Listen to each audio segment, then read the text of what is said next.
I've seen the future.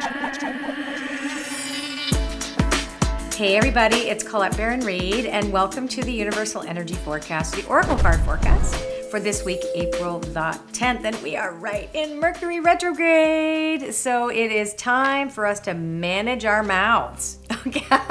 Be careful how we behave in this Mercury retrograde. Watch what we say to other people and really listen, And it is a time for us to go over things. I think it's really going to be an important week, by the way, too, coming up, because the cards are reflecting what is possible under Mercury retrograde.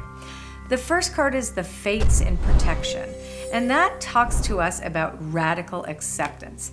And what radical acceptance means is what we have no control or power over the ability to change a specific situation that seems to us like, is harmful to somebody else. Or, like when we look at things in the news, for example, we look at the wars that are going on or these horrible things, and we think like, oh my God, we can't do anything about it. And so this brings this up, that this idea of accepting that there's certain things you don't have the personal power to change, but you can change the way the world is by shifting your attitude. And I always say this is a spiritual activist card, because it's all about praying and meditating and staying closer to God, but also looking at your own behavior and your thoughts, feelings, and beliefs, and how that can impact the rest of the world, because we are energy beings, and how we think really does determine how we experience our world. So the Fates card in the protection position reminds us to be very compassionate with other people. This world that we live in is not a place of total stability, and so it is also about remembering that we really do co-create reality between two pillars of truth. One, I co-create my reality and influence my reality in partnership with spirit. And two, I have to surrender to life on life's terms. When outer conditions seemingly come down on me, like the house falls on my head, how am I going to respond to that? And that's what this card talks about, is how are we going to respond to difficult situations this week? The next card is so apropos, because the next card talks about this one. It's called Never Ending Story. Like, how do you see yourself as a victim?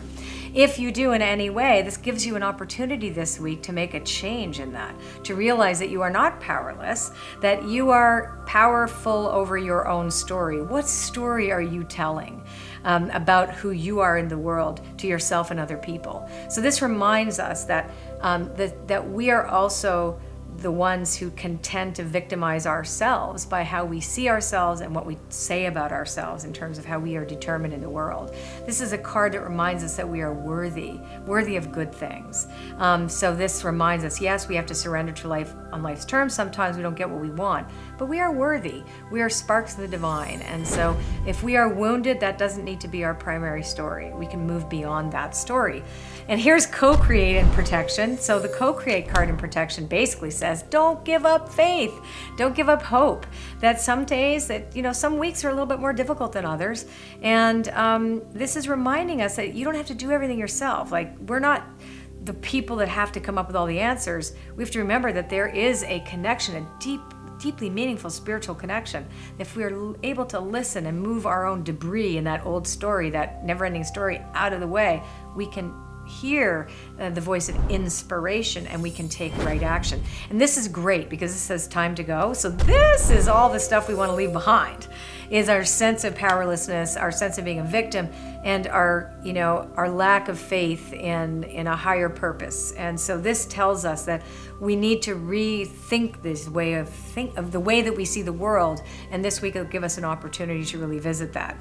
I think these are really positive, although they actually sound not so positive, but it's really because they're telling us what we want to look at in this first phase of Mercury retrograde, which makes total sense, because it's about who are we in the world, because this is what we're looking at right now. It's an Aries, and it's all about the self. So who are we? How do we behave? What do we bring to the table? What is our pioneering aspect? How do we change our identity in order to be more unified with others and collaborative, instead of being independent to the degree that causes us to be separate from others? So I think that's a really good theme for this week. And don't get into fights with anybody. Zip it. I hope my husband was listening to this, because I'm making a promise promise in this reading. Anyway, I hope you enjoyed this, and we'll see you next week.